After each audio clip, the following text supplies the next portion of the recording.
Perdón, el paquete económico, el informe fue anterior, el paquete económico de el gobierno que presenta para el 2020, para el próximo año. Hoy hay dos columnas que tomamos como referencia, la de Enrique Quintana, que el periodista especializado en economía se manifiesta con la necesidad de que haya una reforma fiscal que garanticen los ingresos que el gobierno necesita para todos los programas sociales, entre otras cosas. Y el periodista también Quintana analiza básicamente sobre el proyecto que está presentando el gobierno, sobre los ahorros que se esperaban en la lucha contra la corrupción, que dice no son tales. Por otro lado, si quieren comentamos primero sobre esta columna de Enrique Quintana y ahorita le entramos con el tema de salud. A ver, está claro la debilidad de las finanzas públicas en México. O sea, somos un país, paradójicamente a veces pensamos que tenemos un gobierno muy rico, pero realmente no. Hemos tenido gobiernos muy corruptos, pero gobiernos ricos nunca hemos tenido. En realidad, el Estado mexicano tiene muy poca posibilidad de gastar, recauda 13% del PIB, el resto tiene que ver con la renta energética y termina gastando el gobierno entre 20 y 21% del Producto Interno Bruto. Es decir, es muy bajo hasta si nos comparamos con quien vive en nuestro barrio, con Brasil, que gasta el 40 y tantos, Argentina, que se acerca al 40, Uruguay por encima del 40. Es decir, estamos hablando de un gobierno que tiene poco margen de maniobra. Y si esto le añadimos que tiene que pagar por irresponsabilidad de los gobiernos de Calderón y de Peña, tiene que pagar 750,000 millones de pesos de deuda, de intereses. De intereses. De intereses. Le ganamos muy poquito capital, 0.7% del PIB. 50,000 Ese es el millones, superávit primario, básicamente. Aún así creo que es un gobierno, que es un presupuesto conservador, excesivamente ortodoxo, es decir, piensa quedar mejor con los mercados que con los derechos sociales y con la ciudadanía. Y creo, y recordaba también pues digamos, ese margen que en algún momento en el debate ponía José Antonio Meade sobre la mesa, ex secretario de Hacienda, que es, pues hay muy buena parte del presupuesto que está amarrado, ya sea por pensiones, por deuda, por muchas cosas, y el gobierno tiene muy poca capacidad de mover. Creo que López Obrador tiene que traicionar su propuesta de no hacer una reforma fiscal y tiene que avanzar hacia una profundísima que va a costar capital político, que te impacta con los grandes intereses. Pero México no puede tener un sistema de seguridad social a la sueca, a la danesa o a la canadiense, recaudando estos niveles paupérrimos de impuestos, ¿no? Todo esto contrasta mucho, Raúl, con lo que sucede en campaña. En campaña se prometen muchas cosas. No debería ser porque López Obrador ya gobernó, ya fue jefe de gobierno del Distrito Federal en aquel tiempo y sabe de qué se tratan los presupuestos. Lo que está diciendo Enrique, para ponérselo en perspectiva a nuestra audiencia, normalmente el gobierno traza un presupuesto, lo entrega a la Cámara de Diputados, la Cámara de Diputados lo analiza, lo puede cambiar, puede tener cambios muy importantes, tiene de aquí a diciembre para poder presentar tanto el presupuesto que se va a ejercer como los ingresos que calcula que va a recibir. Eso tendrá que pasar por las cámaras. Efectivamente, yo también estoy de acuerdo en que ha sido un presupuesto respetuoso, ortodoxo, tratando de mandar una buena señal a los mercados de que es un gobierno que trata de tener un gasto consecuente con sus ingresos. Sin embargo, hay cifras que es en donde a mí me parece que no había necesidad de que se esté arriesgando demasiado. Incluso hay por allí en el presupuesto un anticipo hasta el 2025 y nunca se habla del 4% que prometió el presidente en campaña. Ya no se habla del 4% de crecimiento. Y en este caso estamos hablando de que 2019 difícilmente va a cerrar en 1.2%, difícilmente.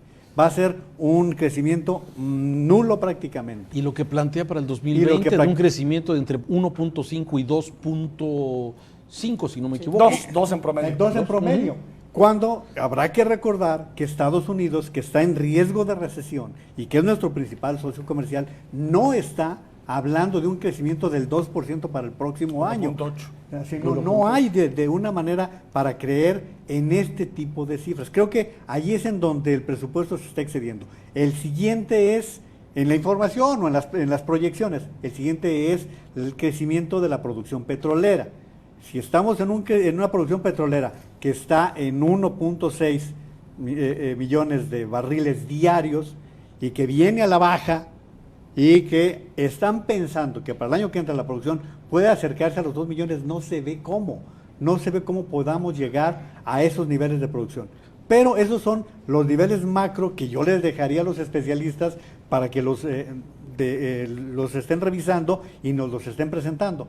Yo me preocuparía en 2 temas, pues, serían 4, pero me doy yo 2 ahorita y más adelante los otros 2. 2 temas que serían muy importantes. Uno, la reducción en el porcentaje para el ahorro, el aumento del costo del ahorro, que es de 1.4 al 1.45 aproximadamente. O sea, grabar el ahorro. Va a grabarse más el ahorro. Eso lo ves tú malo, negativo, porque no fomenta el ahorro. Yo lo veo preocupante porque ¿qué es lo que ya sucedió en los primeros 6 meses del año? Que la gente ha estado retirando sus afores. ¿Para qué? No sabemos, ¿eh? Yo no sé para qué. En un 75% más están retirando los ahorros los trabajadores y no sabemos a qué se está destinando ese tipo de ahorro. Entonces, cuando el ahorro es tan pequeño, pues lo desestimulas. La otra parte que creo que es muy importante en lo que se está viendo es la parte de la inversión en lo que más necesita el país, ciencia y educación. Y es una inversión muy pequeña cuando el país lo que necesita es desarrollar nuevas fórmulas o proyectar nuevas alternativas científicas para dejar de ser lo que somos, un país manufacturero. Jorge. Para mí, este es el primer presupuesto que hace el gobierno de López Obrador ya con con 10 meses de gobierno. 100% de confección del equipo de López Obrador, con lo cual las expectativas que se habían formado va a haber movimientos, vamos a ver reorientaciones importantes del presupuesto, vamos a ver las verdaderas apuestas de López Obrador, y la verdad es que efectivamente, y como bien han señalado, el presupuesto es más bien ortodoxo, es más bien un presupuesto sobrio, que yo sí creo que tiene que ver también con un blindaje con lo que decía Juan María de la situación en Estados Unidos. O sea, creo que López Obrador anticipa, o su equipo ve que hay un riesgo importante en nuestro vecino del norte, y por lo tanto hay una necesidad, digamos, de protección. Pero sí, coincido también que este presupuesto uno esperaba más riesgo, mayor inversión, y no está colocada.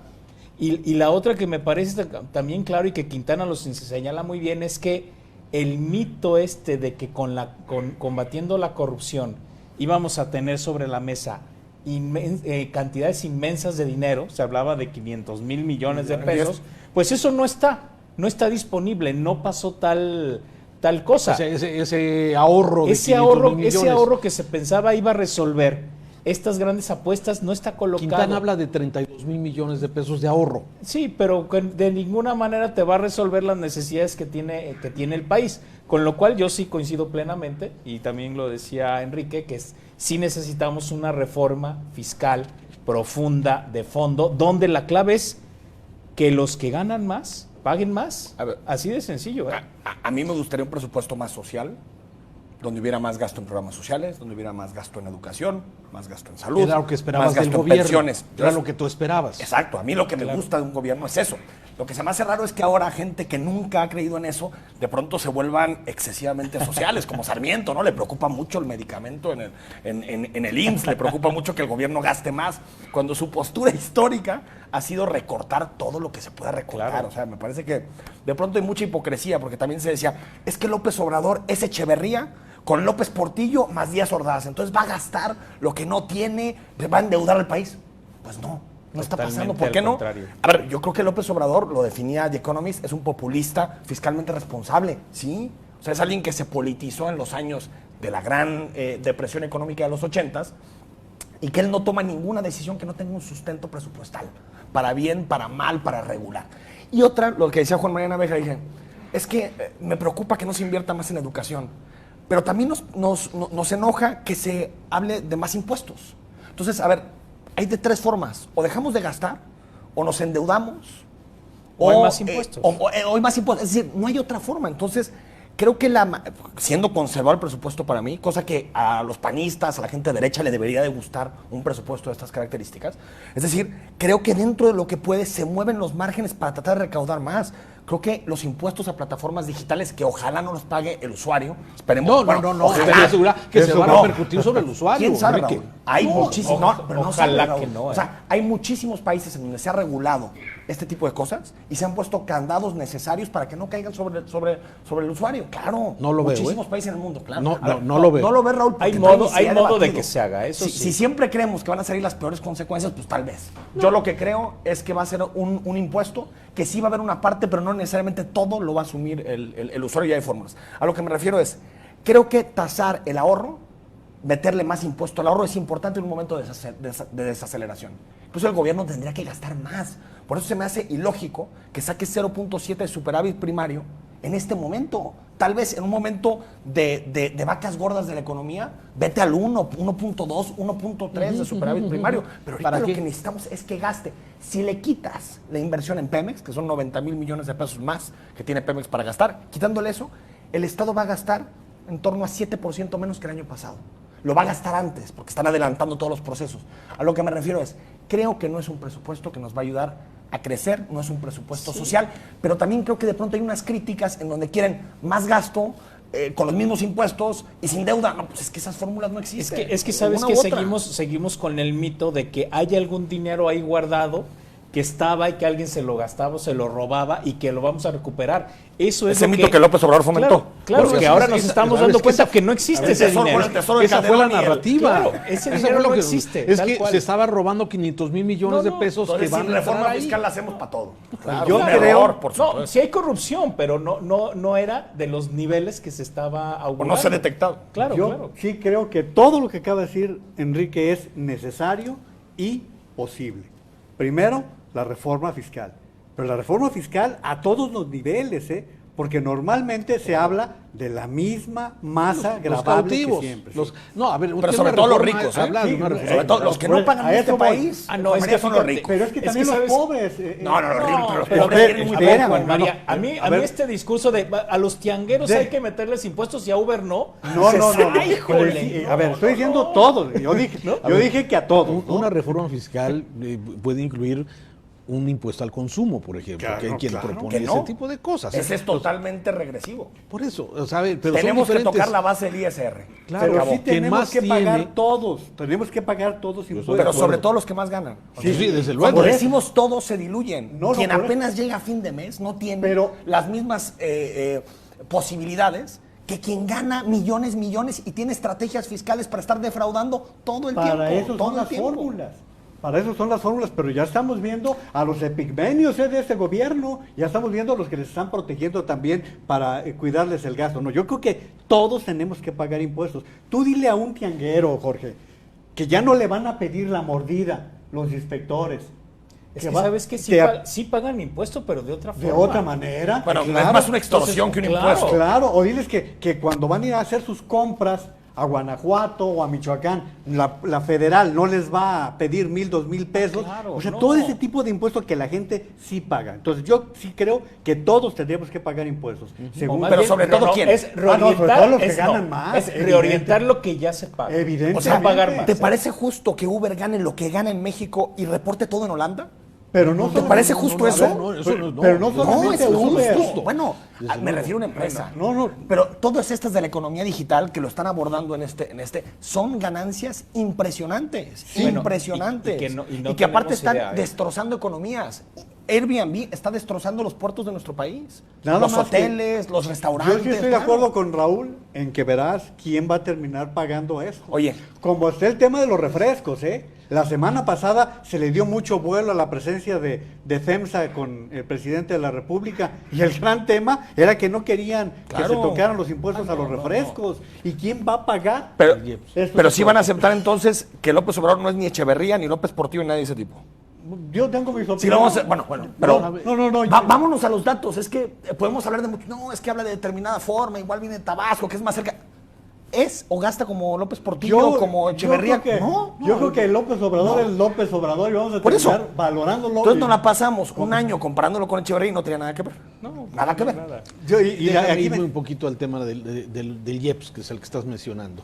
Sí, el impuesto, el incremento que va a haber al IEPS en refrescos, en tabaco y algunos otros productos, ¿sí?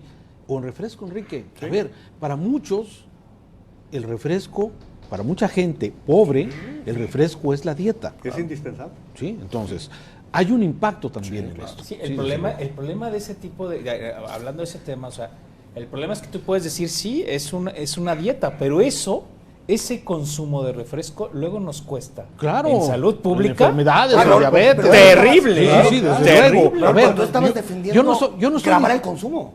Sí, a ver. ¿Tú estás de acuerdo con esto? Sí. Con grabar el consumo. Yo creo que tendrías que grabar más bien el ingreso, esa es mi opinión. Sí. Y los vicios. Bueno, a ver, y los ha habido un debate gigantesco los vicios sobre... y lo que hay que desincentivar, pero como el toma de refresco. No, y los que tenemos vicios, tenemos que pagar por muchos ello. impuestos. Pero por ahí empezaste, Enrique. ¿Qué necesitamos? Una reforma fiscal completa. Ah, sí. Sí, o sea, Pero cuando la completa. proponga, vas a ver cómo los poderes de este país, empresariales, económicos, van a salir a tragárselo. Pues, pero es indispensable. Sí. Ahora, segundo, Él prefiere no jugar esa batalla ahorita. en este momento sería deseable endeudarse un poco. Va. ¿Para De qué? acuerdo contigo, Juan. Endeudarse un poco 100%. para cosas muy puntuales. Tú imagínate. Para grandes proyectos de desarrollo. Sí, claro, para el totalmente. impulso. Sí, no al Eso gasto sí. corriente, sino infraestructura, algo que Claro, sí, ayude. cuando tienes un gran proyecto que sabes que te va a dinamizar, ahí claro que Y la más deuda, cuando estás la hablando- deuda no es mala per se. Cuando estás hablando de un gobierno que quiere ser responsable con el gasto, bueno, endeúdate Mira, en la medida de lo Ni posible. siquiera endeudate, vete al cero de superávit. Claro. Ahí ya te da punto 7 Ahí del claro, PIB. sí, Punto desde 7 luego. del PIB que supone más o menos Tren Maya. Solamente eso. Déjame hacer una pausa, estamos para opinar, se pone bueno. Regresamos.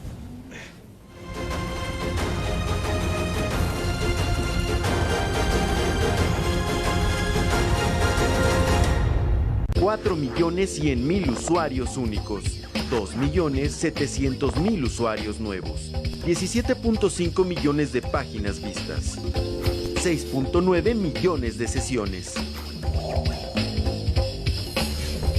Cumplimos 35 años. ¿Vieron eso? ¿Los has visto en algunos de tus sueños? ¿Qué onda? ¿Cómo me encontraron? Cuando entras en trance has visto cosas horribles. Estas dos muchachonas vinieron al cementerio solo para estar conmigo. 13 minutos antes de dormir. No te pierdas el episodio 7 de estreno, sábado 21 horas, y el episodio 9 en XView. 13 minutos antes de dormir es presentado por Soñare es un sueño. Su tecnología lo hace el colchón ideal para todos. Las noticias más relevantes de la semana están en el radar de Mega Noticias TVC, viernes 10:30 de la noche, en TVC. Ir al fondo de la información es nuestra especialidad. Temas de interés detallado por Enrique Tucey. Y el tema es viernes 17 de la noche.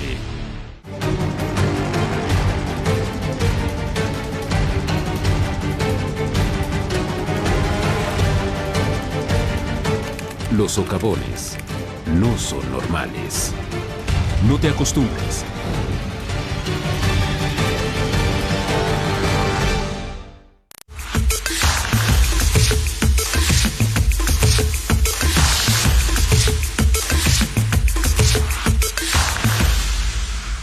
¿Estás preparado para ver a estos íconos de la música? 28 horas de presentaciones sin parar. 20 artistas que dejarán todo en el escenario. No te puedes perder este maratón de conciertos que te dejará impactado. Solamente aquí en Beatbox. Y disfruta de este concierto cuando y donde quieras por XView.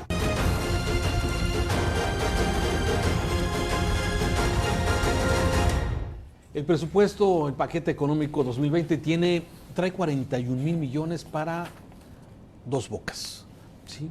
Para el Tren Maya 2.500. 2,000, que será pues apenas para el proyecto, si es que se hace. El aeropuerto Santa Lucía trae también, si no me equivoco, 6,000 cerca por ahí. de... Sí, o sea, poquitos. O sea, no para concluir las grandes obras del gobierno de López Obrador. ¿Qué lectura le dan a esto? ¿Va, no va? Hay quien esto lo ve, es que está entrando en razón el presidente. De los ¿O únicos es? proyectos grandes del presidente, solamente Dos Bocas es el 41% que está teniendo un incremento. 41 millones de 41 pesos. mil millones, o sea, Sí. así es. Porque lo demás, Santa Lucía y el Tren Maya, sus inversiones son muy, muy pequeñas y es petróleos en donde se está incrementando el gasto. Entonces, con este gasto también te estás preguntando de dónde va a salir, Raúl, para las obras que está anunciando Carlos Slim de 1.600 millones. Yo no veo la iniciativa privada metiéndole toda la lana para hacer 1.600 proyectos. Yo veo a los empresarios en una actitud tan hipócrita. Y de veras... Quieren la foto con el presidente, pero es, no hay pero por una... atrás dicen que no están de acuerdo. Así es. Sí, suele ser una relación Detrás, como en el viejo régimen. Así, no ves Así es. una reacción después de la comparecencia con el presidente que se refleje en dinero, que se refleje en hecho, ¿no? No, fíjate que en el tema de Dos Bocas yo creo que es un proyecto que, a ver, primero porque está ligado a Pemex, que es su gran apuesta. Segundo, porque es en su región política donde él nació, en la Chontalpa. Entonces, y hay una, digamos, aunque va a tener muchas afectaciones ambientales, socialmente es un proyecto que está aceptado.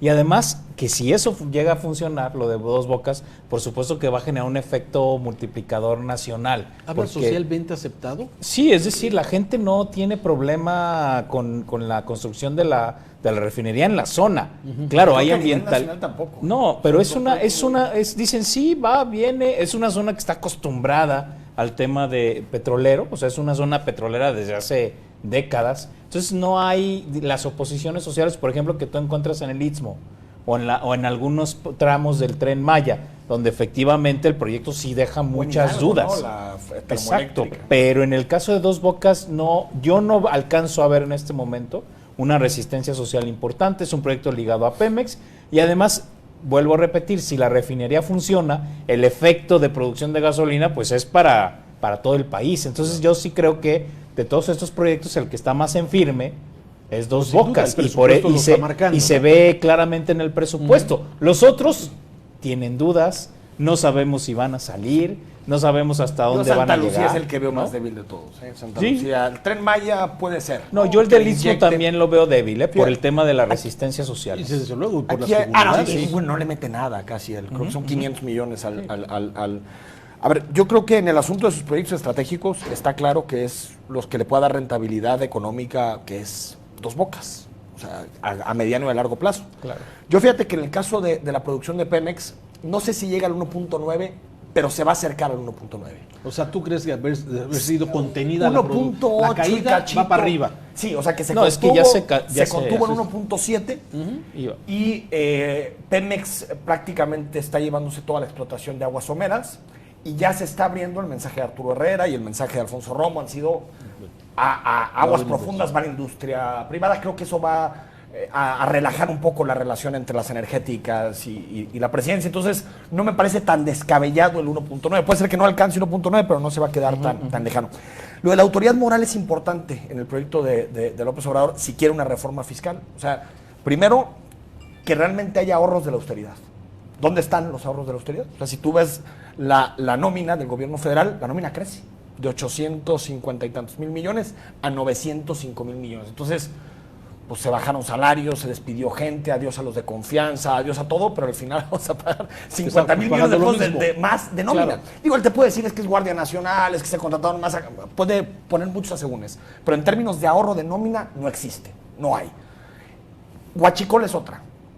Creo que la autoridad moral tiene que ver con los resultados. ¿Dónde están los resultados? Los ahorros, claro.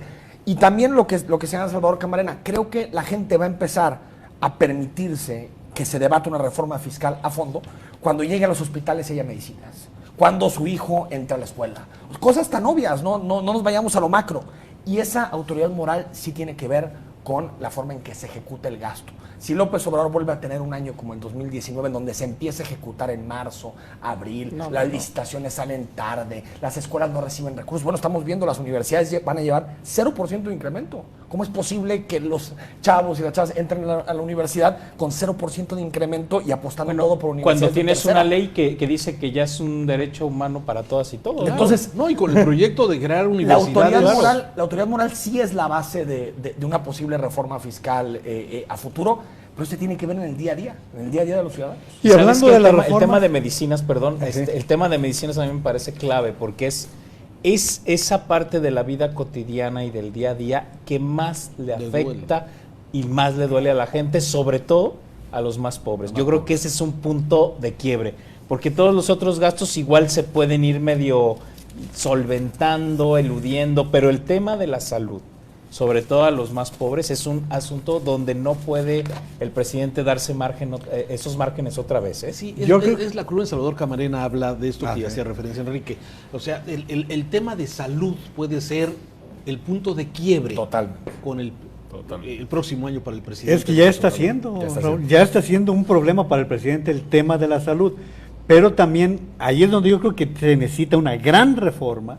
Pero aparte de lo que ya se hizo, hay cosas que sí se hicieron bien. O sea, sí hubo mucha corrupción en el Seguro Popular, sí, por supuesto que hubo. Pero el concepto del Seguro Popular, como lo arrancó Julio Frenk, tuvo mucho sentido, estaba bien conceptualizado. Límpialo que tengas que limpiar. Sí, que ese ha sido el tema. A veces no se ha combatido la corrupción, sino se ha... A ver, pero sí hay un problema de fondo en el Seguro Popular. Una cosa es ser derechohabiente del IMSS, que es una seguridad social con todos sus problemas, pero universal. Accedes a todo. El Seguro Popular es un derecho de mínimos. Ah, sí, claro. O sea, a lo que me refiero es que creo que lo que tenemos que apostar como país no es a tener seguridades sociales de primera, de segunda y de tercera, sino una grande, compacta, en donde todos los ciudadanos tengamos los mismos derechos. Pero, Seguro Popular generaba desigualdades. Pero acabamos de hablar, Enrique, del problema de los informales. Sí. El informal, ¿quién lo atiende? No está en el Seguro Social. Si tú desvinculas el trabajo de la seguridad social, totalmente en ese momento ya el debate sobre formalidad e informalidad toma otro. Por eso yo creo que es una gran reforma en el sector salud lo que es indispensable. Tienes que cambiarlo completamente. ¿Qué le ha costado al presidente? Pero dará tiempo. A ver, ahorita ya recorrió todo el país para ver cómo están los hospitales. Mira, a ver, lo que necesitamos es un sistema integrador del sistema de salud, donde todo el mundo pueda acceder y que no esté fragmentado. El problema es que tenemos el superseguro de militares, el seguro privado, luego está el ISSSTE, luego está el seguro social y luego estaba el seguro popular totalmente fragmentado. Y luego están los civiles donde... Claro, y con distintos tipos de atención. Lo que necesitamos es que todas estas instancias generen un solo sistema de salud nacional donde cualquier persona, por el simple hecho de ser mexicano, pueda acceder a la salud. Ahora, ese es a lo que hay que llegar, ¿eh? No es fácil. Este problema en Estados Unidos, ¿ven cuántos años lleva? Y eso no es fácil, pero es un asunto fundamental para la vida del país. Y eso que ahí no hay una aseguradora pública. O sea, realmente es, digamos, en Estados Unidos se meten subsidios, que es el Medicare, todo, pero en realidad tú vas con tu aseguradora privada y te atiendes en un hospital privado. Es decir, en los sistemas europeos que son realmente públicos, quitando Holanda, pues son, ¿qué te gusta? ¿50% del presupuesto? ¿60% del presupuesto es salud? ¿25% educación? Por eso. ¿Qué es lo que aspiramos? O lo que ha dicho el presidente, que a eso se aspira. Pero es que ya no sé, es que yo siempre me pregunto si en realidad el presidente lo quiere. O sea, si no lo vemos en el presupuesto, pues no es como que lo quiera. O sea, a lo que me refiero es, sí lo ha dicho, lo he dicho muchas veces, quiero un sistema de salud como el de Finlandia, Noruega o Dinamarca. Ojalá, ¿dónde lo firmamos? El asunto es que mientras no veas esas prioridades reflejadas en el presupuesto, pues está padre como objetivo, pero no vamos a llegar nunca. Esa ilusión. Hay apuestas como Corea, que es un modelo integrado servicio público-privado muy interesante, ¿eh? O sea, hay fórmulas intermedias, pero hay que buscarlas. Pero fíjate una cosa, Raúl, que lo establecía Enrique. Cuando llegas a tu clínica y no hay el medicamento, o sea, ¿qué es lo que le ha costado a este presidente? Lo de los niños con cáncer, los enfermos de VIH, o sea, hay una serie de elementos en donde siguen argumentando que la corrupción, no, lo que se necesita son los medicamentos. Sí, y resuélvelos. Ahora, afortunadamente, ya el mismo secretario de Hacienda señaló que las licitaciones del próximo año se van a empezar a hacer ya las aceptaron un error, esa es aceptación de un error. Sí, que empiezan a licitar antes para que se empiece a construir y a llegar los medicamentos desde enero y no tener que empezar las licitaciones en enero. Y también la idea de una caja única, una ventanilla única en Hacienda tiene sus aspectos positivos para controlar fugas, pero también te vuelve muy ineficiente. Pues sí, así están las cosas con este tema de la salud, pero también siguen las incógnitas con el tema de seguridad. Esto a continuación, despedimos a TVC, seguimos en Megacanal.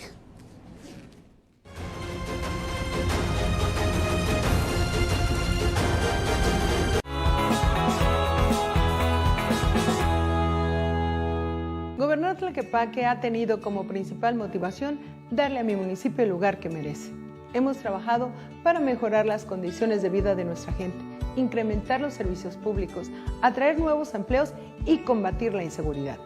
La consolidación de Tlaquepaque es hoy. María Elena Limón, primer informe de gobierno. En el gobierno de Jalisco cumplimos nuestra palabra y entregamos módulos de maquinaria a 121 municipios del estado.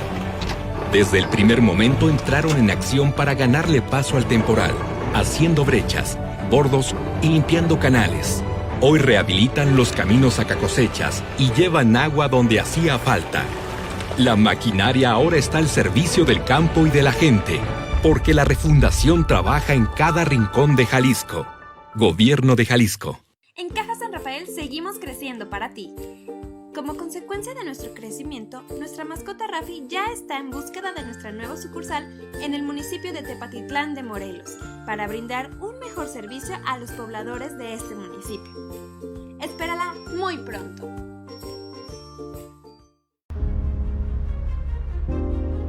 Estar a la orden de Guadalajara es quererla, cuidarla y respetarla. En este gobierno sabemos que lo más importante es el valor del orden. Por eso, todos los días trabajamos de la mano de los tapatíos por nuestra ciudad. Soy Ismael del Toro, alcalde de Guadalajara, y quiero que sepas que en este gobierno estamos a tus órdenes. Ismael del Toro, primer informe de gobierno. Guadalajara, la ciudad. En el gobierno de Jalisco cumplimos nuestra palabra y entregamos módulos de maquinaria a 121 municipios del estado. Desde el primer momento entraron en acción para ganarle paso al temporal, haciendo brechas, bordos y limpiando canales. Hoy rehabilitan los caminos a cosechas y llevan agua donde hacía falta. La maquinaria ahora está al servicio del campo y de la gente, porque la refundación trabaja en cada rincón de Jalisco. Gobierno de Jalisco. Hoy vamos a descifrar la fórmula perfecta entre velocidad y diversión. Anoten, internet hasta 20 megas más XView televisión interactiva más telefonía ilimitada es igual a la mejor oferta, 200 pesos más al mes. Ahora ya lo sabes, la mejor fórmula de regreso a clases está en Megacable. Gobernar Tlaquepaque ha tenido como principal motivación darle a mi municipio el lugar que merece. Hemos trabajado para mejorar las condiciones de vida de nuestra gente, incrementar los servicios públicos, atraer nuevos empleos y combatir la inseguridad. La consolidación de Tlaquepaque es hoy. María Elena Limón, primer informe de gobierno. 100 palabras de Mitzi Cordero. Hasta el último corte del mes de agosto sumaban en Veracruz 1,262 asesinatos. Por si esta cifra no pareciera alarmante, 29 víctimas ha cobrado el ataque armado a un bar en el municipio sureño de Coatzacoalcos. Y aún con todo, 162 feminicidios se han registrado. Veracruz es una masacre constante con un nivel de impunidad del 95% y la justicia no se ve por ningún lado. Mucho menos cuando su fiscalía, de acuerdo con el reporte de Impunidad Cero, es la segunda peor calificada del país, y es que la institución es considerada como el principal cuello de botella del sistema de justicia.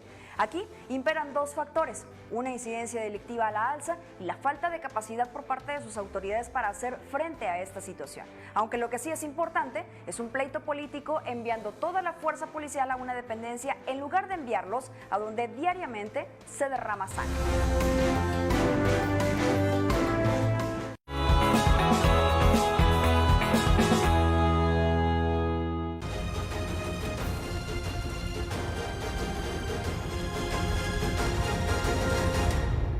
Hablábamos del tema seguridad, pero del tema salud, pero el tema seguridad también es importante. ¿Cómo lo ven reflejado en el presupuesto? ¿Cómo lo observaron?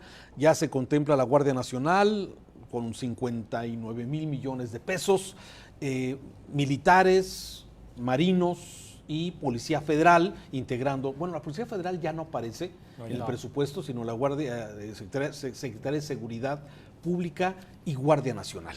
Y a la Fiscalía, también a la Fiscalía le dieron un incremento, si mal no recuerdo, creo que 18%. 16 a 18 mil. Sí, exacto. Que está, digamos, es un incremento importante, ¿no? Es de la Procuraduría a la Fiscalía. Claro, pero responde a la necesidad que tenemos de seguridad. Ayer lo decían ustedes, Raúl, ayer lo estaban hablando con respecto a las cifras que Alejandro Hoppe estaba señalando. Es insuficiente, va a ser insuficiente para pagar los 19 mil pesos que se les ha prometido a los policías que se están yendo a la Guardia Nacional, policías y militares.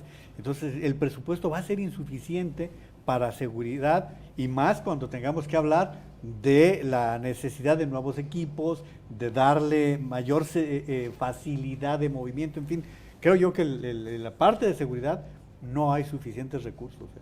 Fíjate que en seguridad yo tengo, no me anticiparía a decir va a ser insuficiente, pero ha habido incrementos sostenidos de presupuesto a las Fuerzas Armadas y a las instancias de seguridad, y eso no se ha reflejado en resultados mejores.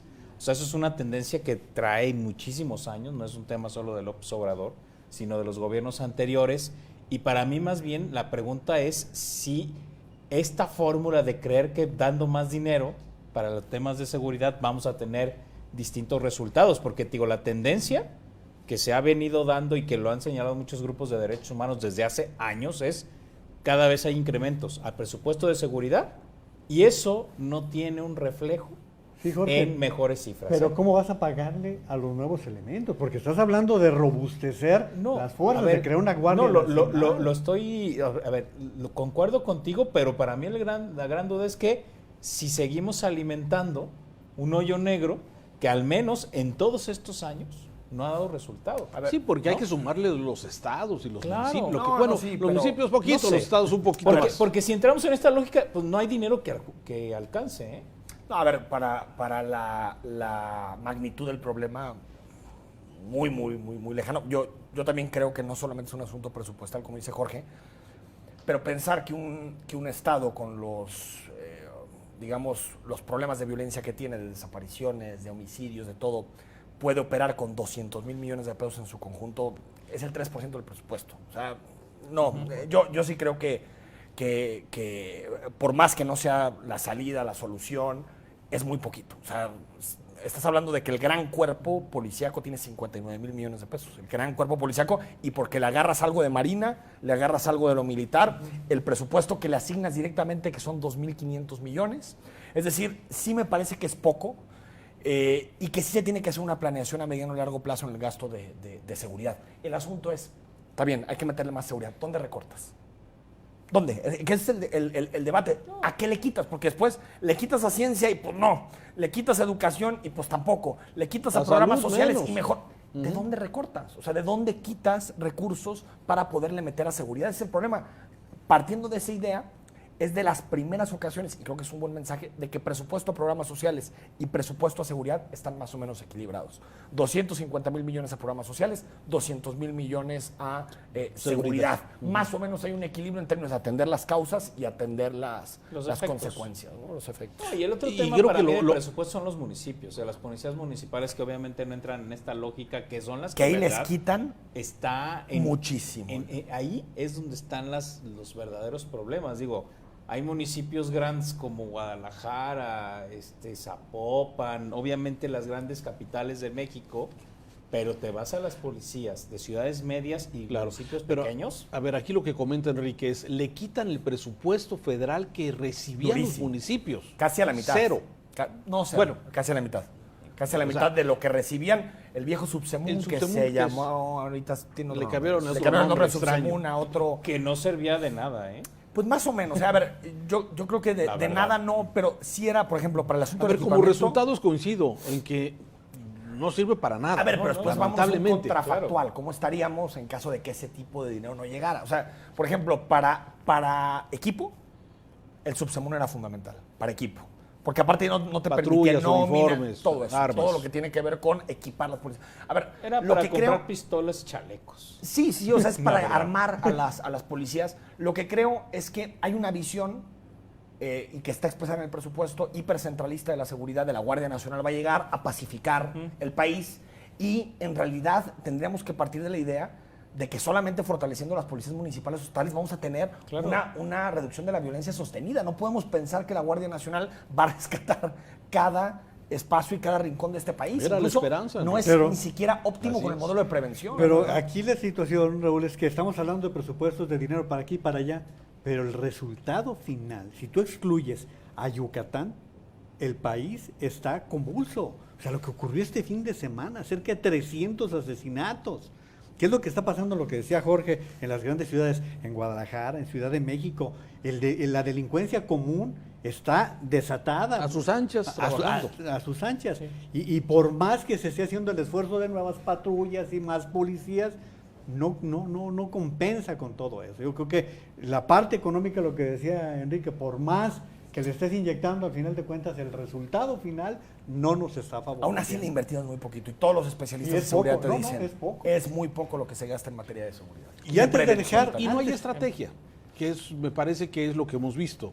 Ahora, estas declaraciones que son muy mediáticas, como el Guácala y el Fuchi y esto, y cuando ves que hay actos delictivos como el que pasó en Lagos de Moreno en días pasados, dices, no es, o sea, se necesita más que un discurso, más que una invitación, se necesita una estrategia. Pero se está haciendo, Raúl. A ver, está implementando la Guardia Nacional, que son 59 mil millones de pesos. Sí, es que a veces siento que elevamos, con López Obrador, lo que sucede y el debate tan pueril que hay en este país, es que elevamos la anécdota a categoría. O sea, pensamos que, como dice eso del Fuchi, eso significa que no está haciendo nada y que está... A ver, acusan a López Obrador de una cosa y de la contraria.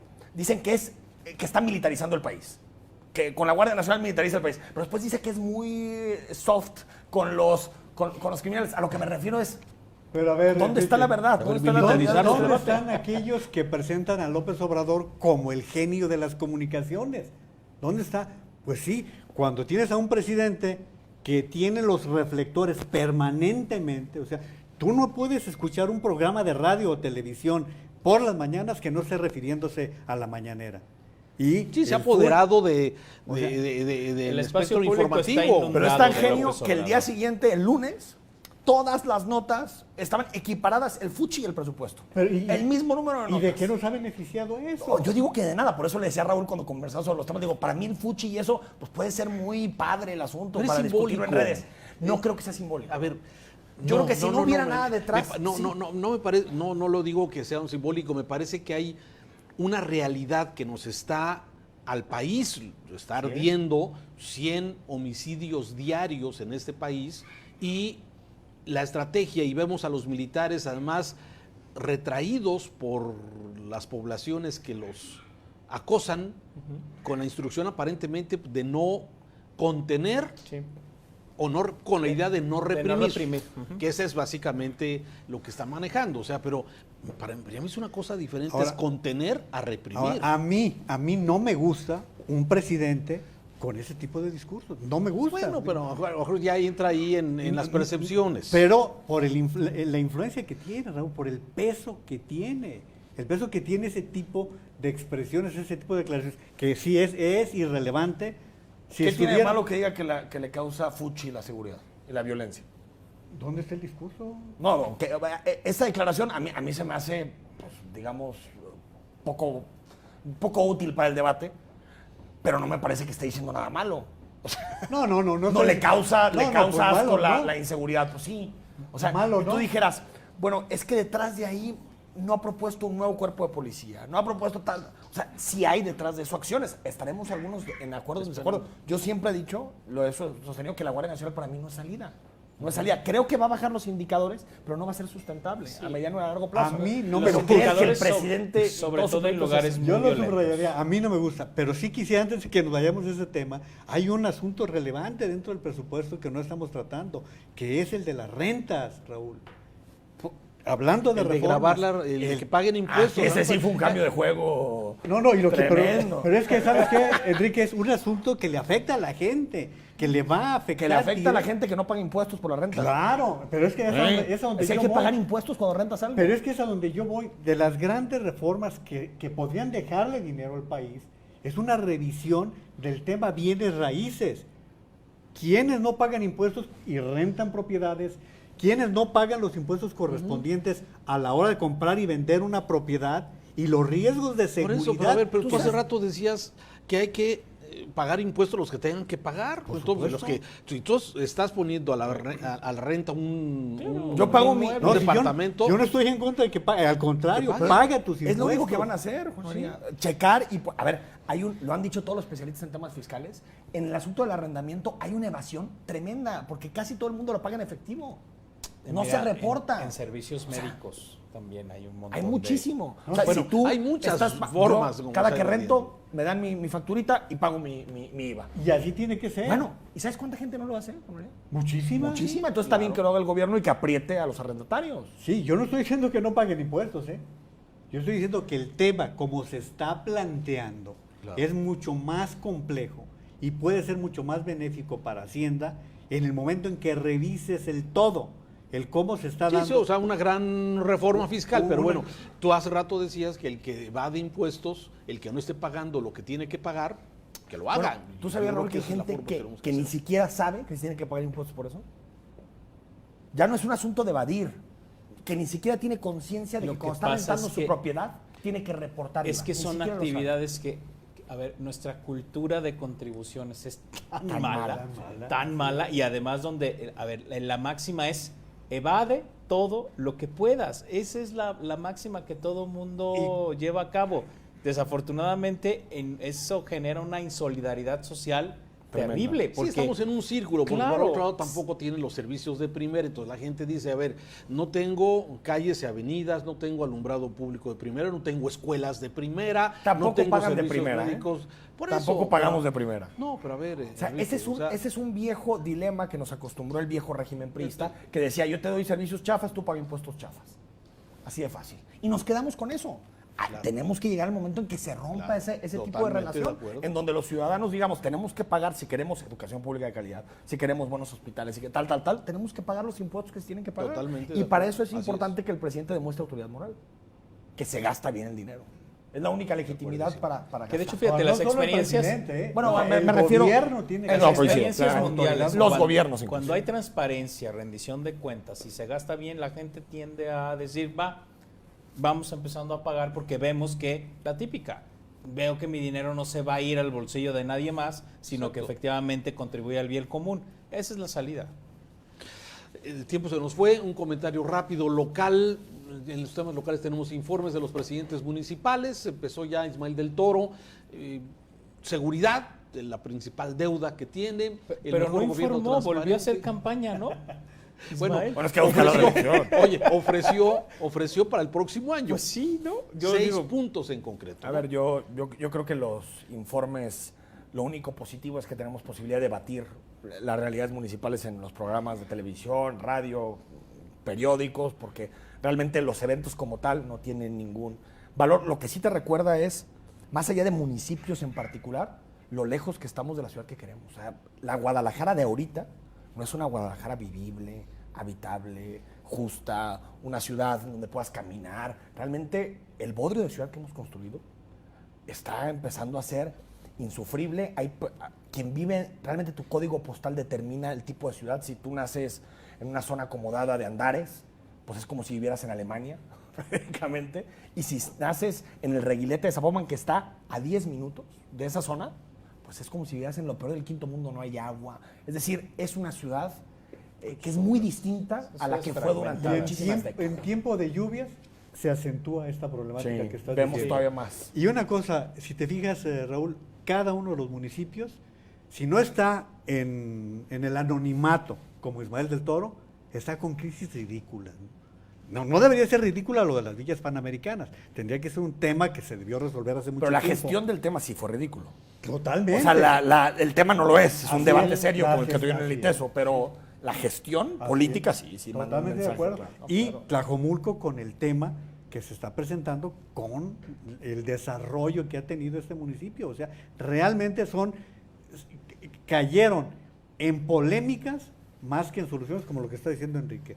En los 4 puntos cardinales, es más, en los 9 municipios conurbados, estamos arrastrando una problemática de esa manera. Ahora, mira, una cosa que sí quiero resaltar de Ismael, y que eso yo siempre lo he pedido desde hace mucho tiempo, dijo una cosa concreta de rescate, es decir, vamos a ir a regular todo el tema del mercado de abastos. Dices, qué bueno que empiecen con espacios que son sumamente problemáticos, que lo ordenas con eso y con eso le mejoras la vida a un montón de gente. Que empiecen con ese tipo de proyectos me parece acertado, pero que empiece mañana. Yo creo que estos se llamen Lemus, Ismael, Zamora, son mejores administradores que los pasados. O sea, sí creo que son mejores gestores que los priistas. No creo que haya los niveles de corrupción que existían anteriormente. No creo que haya los niveles de despilfarro, de nóminas impagables. Acuérdate que siempre eran los municipios endeudadísimos. Eso se ha más o menos corregido. Pero no creo que hayan sido capaces de construir juntos una visión de ciudad. No. No sabemos qué tipo de ciudad. Y que era una oportunidad. Está el PODMET, está el IMEPLAN, que el IMEPLAN ahí va asumiendo algunas funciones. Pero seguir viendo la ciudad de esta forma municipal y eso ya no tiene sentido. O sea, necesitamos realmente que los alcaldes, que son de un mismo partido, se sienten en la mesa y digan, proponemos esto para Guadalajara. Nos puede costar 15, 20, 25 años, pero ya empezarlo. El IMEPLAN va hacia eso, ¿no? Va hacia eso, va hacia eso, con las pocas competencias que todavía tiene. Los municipios siguen teniendo todas las prerrogativas. Lo que pasa es que constitucionalmente el municipio sigue siendo, digamos, el depositario de muchas facultades, pero uno supondría, bueno, es que llegaron todos los del PAN y dijimos, ahora sí. Llegaron todos los del PRI, ahora sí. Llegaron los de MC y ahora sí. Y el ahora sí no ha llegado todavía, ¿no? Juan María, muchas gracias. Al contrario. Jorge, gracias. Buenas noches. Enrique, Gracias. muchas gracias. A usted que nos ve, gracias. Lo esperamos la próxima.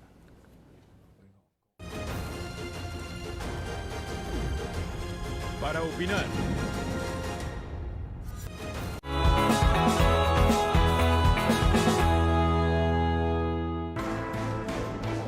Cien palabras de Mitzi Cordero.